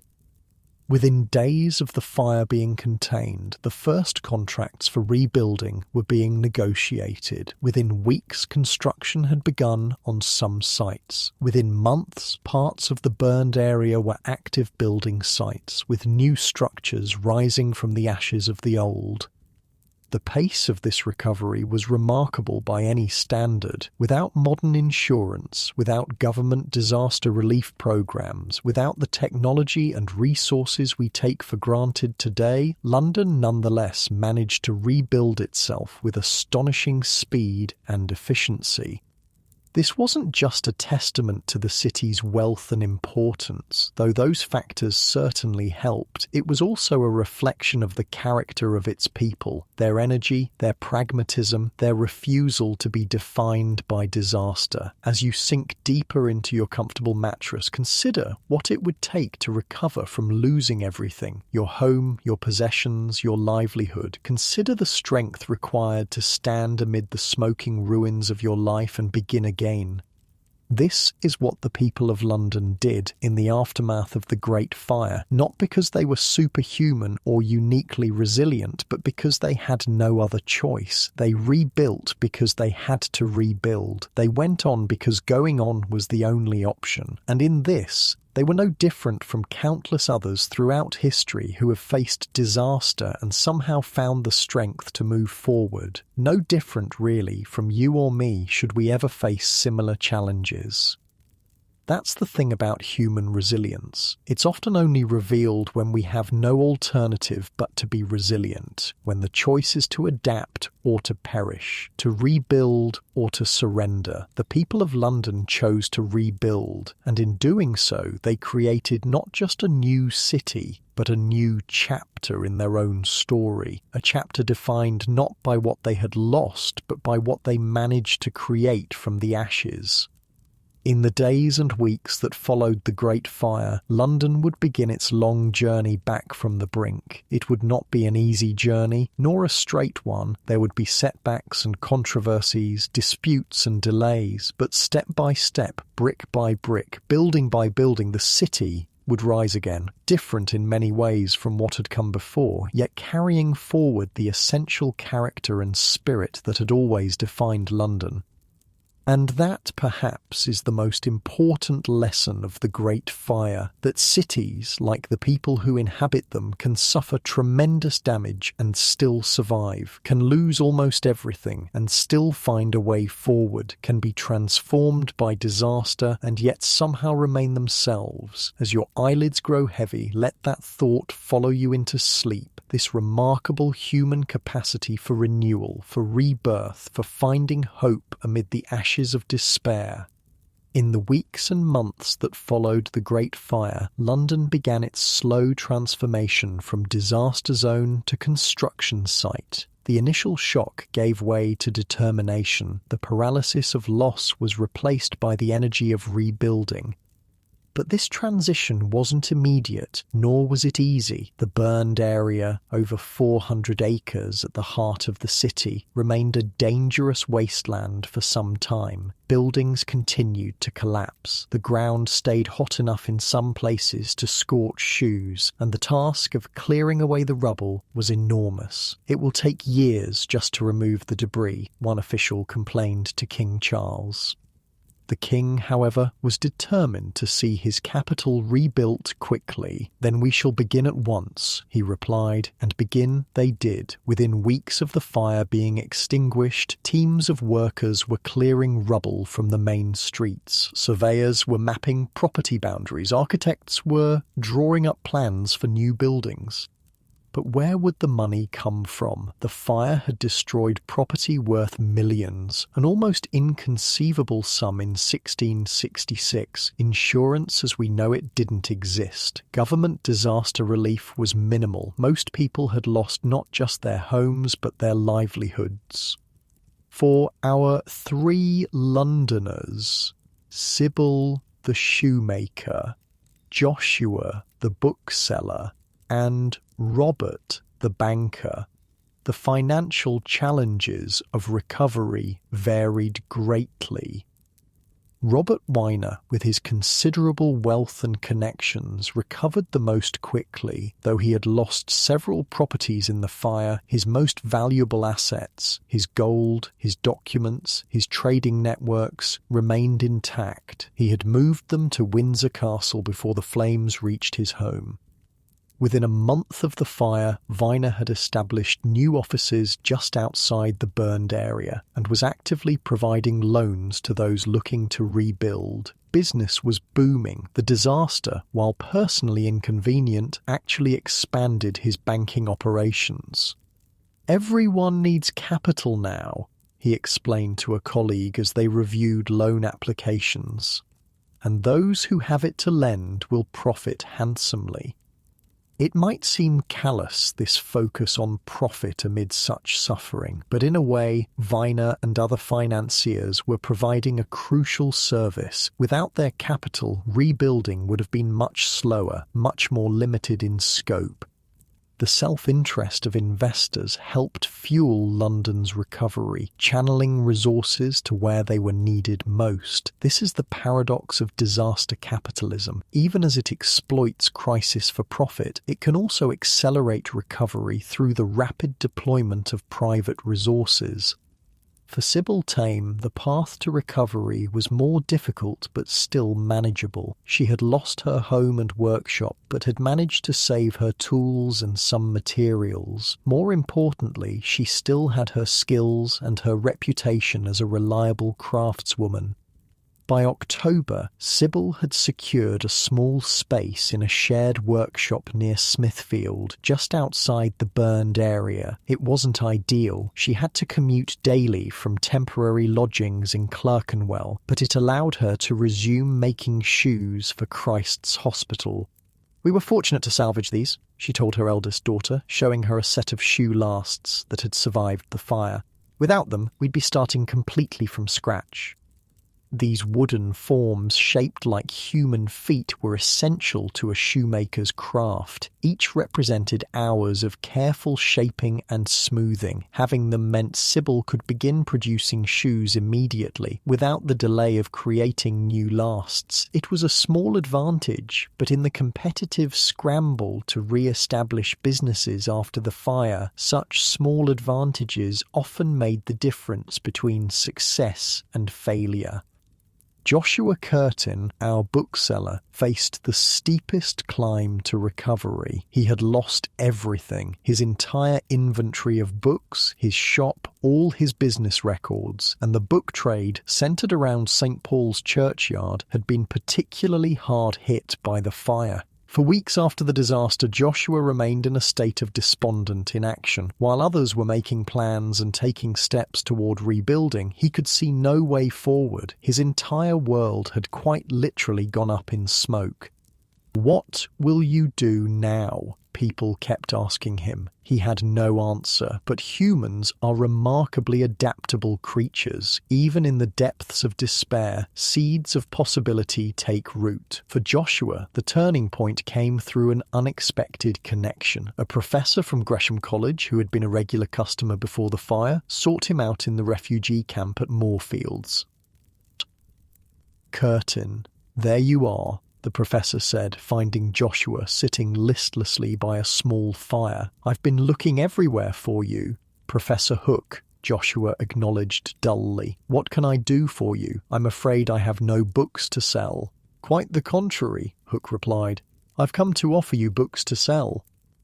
Robert Hooke, a brilliant scientist and architect who would later play a key role in rebuilding London, explained that Gresham College had received a large donation of books from sympathisers on the continent. They needed someone knowledgeable to help catalogue and, eventually, sell these volumes. "It's temporary work," Hook admitted, "but it would provide an income and connections that might prove valuable when you're ready to re-establish your business." For Joshua, this unexpected opportunity was like a lifeline thrown to a drowning man. It wasn't a complete solution to his problems, but it was a start, a way back into the world of books, a chance to begin rebuilding his life. "When do I begin?" he asked, feeling the first stirrings of hope in weeks. Stories like these, of adaptation, of unexpected opportunities, of gradual recovery, played out thousands of times across post-fire London. The details varied, but the general pattern was the same: initial despair giving way to tentative hope, followed by determined effort to rebuild. This pattern of disaster and recovery is remarkably consistent throughout human history, whether it's London in 1666, San Francisco after the 1906 earthquake, New Orleans following Hurricane Katrina, or countless other examples. The human response to catastrophe follows similar contours. First comes shock and disbelief, then grief and assessment of losses, then the painful, painstaking work of rebuilding, not just physical structures, but lives, communities, systems of support and sustenance. By the end of 1666, the initial shock of the Great Fire had given way to the immense practical challenges of reconstruction. The burned area remained largely a wasteland, with only a few buildings rising from the ruins. Most Londoners who had lost their homes were still living in temporary accommodations, some in the refugee camps that had sprouted in the fields around the city, others in hastily constructed shacks, others crowded into the homes of friends or relatives in unburned areas. Winter was approaching, adding urgency to the housing crisis. The king ordered the construction of temporary shelters on the outskirts of the city, but there weren't nearly enough to accommodate everyone who needed housing. Many simply left London altogether, returning to the provincial towns and villages they had originally come from. Others pushed into the suburbs, accelerating the city's outward expansion. The population of areas like Clerkenwell, Southwark, and the East End swelled as displaced Londoners sought new places to live and work.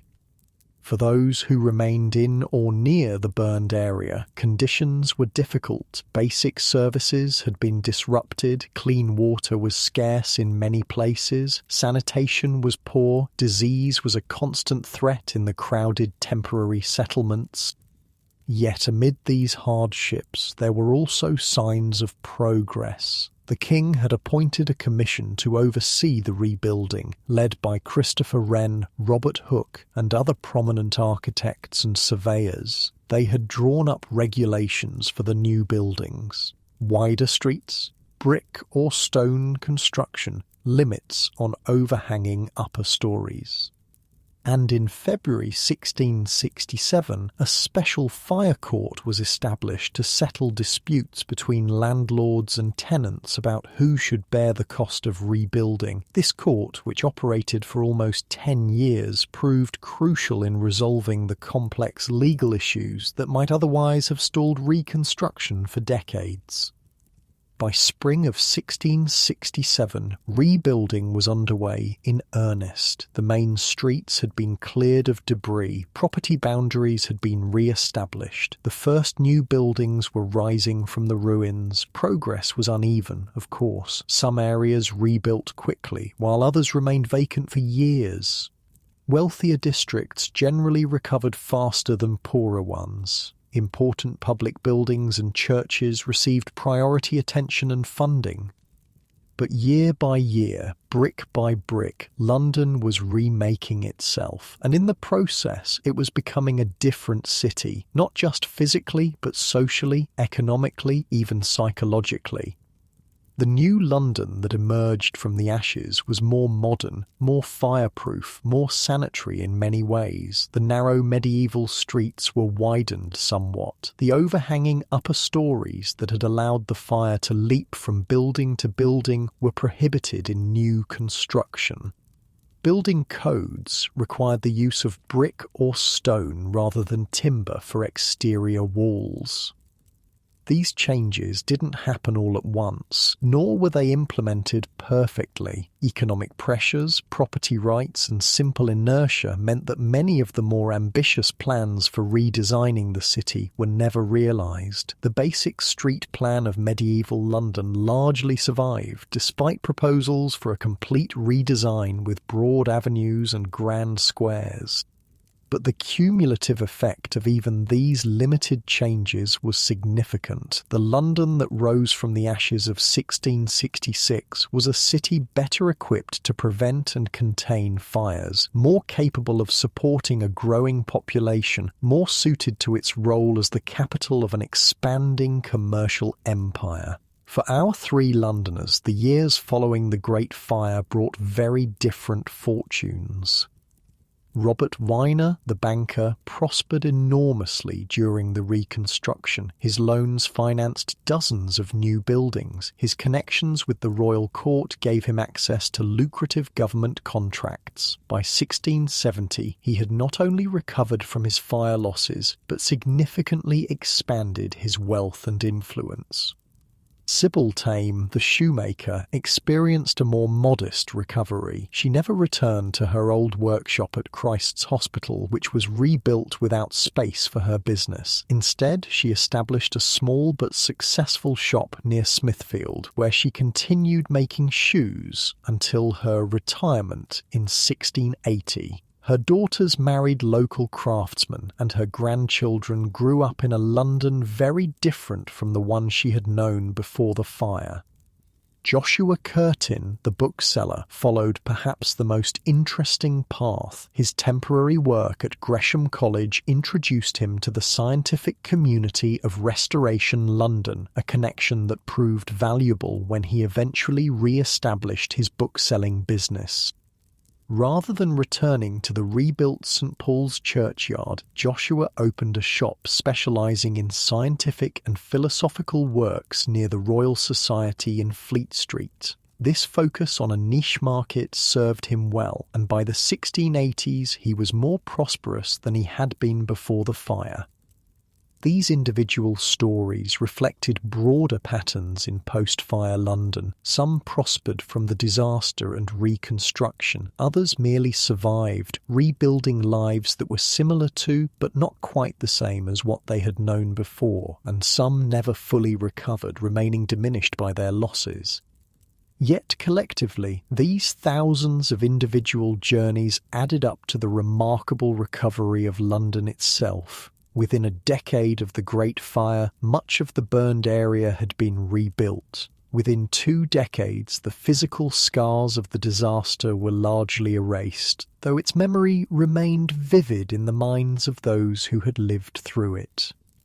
The centrepiece of the rebuilt city was the new St. Paul's Cathedral, designed by Christopher Wren to replace the medieval structure destroyed in the fire. Construction began in 1675 and would continue for decades, with the cathedral finally completed in 1711. The new St. Paul's was a magnificent achievement, a Baroque masterpiece with its iconic dome rising 365 feet above the city. It symbolised London's phoenix-like rise from the ashes, its renewal and transformation in the wake of disaster. And nearby stood another monument to the Great Fire, quite literally the monument, a 202-foot stone column designed by Wren and Hooke. Completed in 1677, it was positioned exactly 202 feet from the spot on Pudding Lane where the fire began. An inscription on its base told the story of the disaster and the city's subsequent renewal. These structures, along with the 51 new churches that Wren designed to replace those destroyed in the fire, gave the rebuilt London a distinctive architectural character. They represented not just recovery, but improvement, the city returning stronger, more beautiful, more resilient than before. This narrative of beneficial destruction, of disaster creating opportunity for positive change, is common in the aftermath of urban catastrophes, and there's often truth to it. The Great Fire did lead to improvements in London's building standards, street layout, and fire prevention measures. It did clear away some of the most overcrowded, unsanitary parts of the medieval city. But such narratives can also obscure the real human suffering that disasters cause. They can gloss over the fact that recovery is almost always uneven, that some people and communities bounce back much more easily than others, that vulnerability before a disaster often translates into vulnerability after it as well. The Great Fire of London was no exception to this pattern. While the city as a whole recovered and even prospered in the decades following the fire, not everyone shared equally in this revival. The poorest Londoners who had lost what little they had in the flames often remained impoverished. Those without political connections or financial resources frequently found themselves pushed to the margins of the rebuilding process.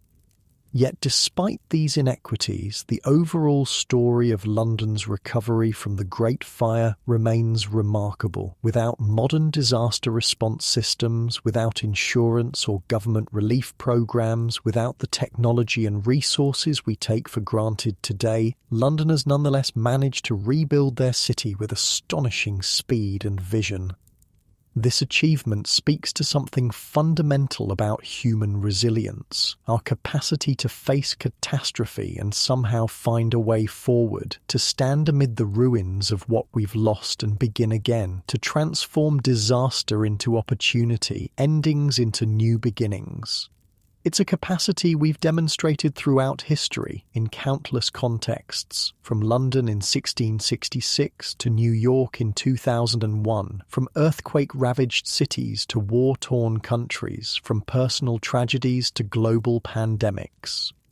And it's a capacity we'll undoubtedly need in the future as we face new challenges and disasters, some of our own making, others beyond our control. As you drift towards sleep in your comfortable bed, in your safe home, surrounded by all the security of modern life, it's worth reflecting on this resilience, this stubborn human refusal to be defeated by disaster. It's a quality we all possess, though most of us are fortunate enough never to have it tested as severely as those Londoners in 1666.